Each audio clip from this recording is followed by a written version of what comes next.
हसद, ईर्ष्या, जलन की शराई इस्लामिक कानून के अनुसार तौर पर कोई तयशुदा दुनियावी सजा नहीं है, जैसे कि चोरी या जिना, व्यभिचार की होती है।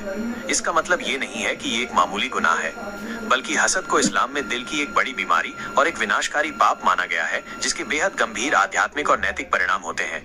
हसद की सजा मुख्य रूप से इसके बुरे नतीजे और आखिरत पर लोक में मिलने वाला हिसाब है। हसद के दुनियावी और आखिरत के बुरे नतीजे, सजाएं। 1. नेकियां बर्बाद होना। पैगंबर मोहम्मद सल्लल्लाहु अलैहि वसल्लम ने फरमाया है, हसद से बचो, क्योंकि हसद नेकियों को ऐसे खा जाता है जैसे आग लकड़ी को खा जाती है।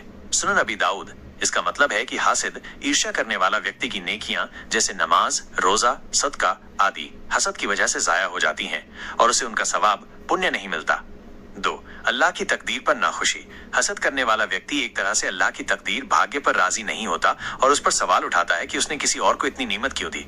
ये अल्लाह पर भरोसे की कमी और उसकी मर्जी के खिलाफ जाने जैसा है।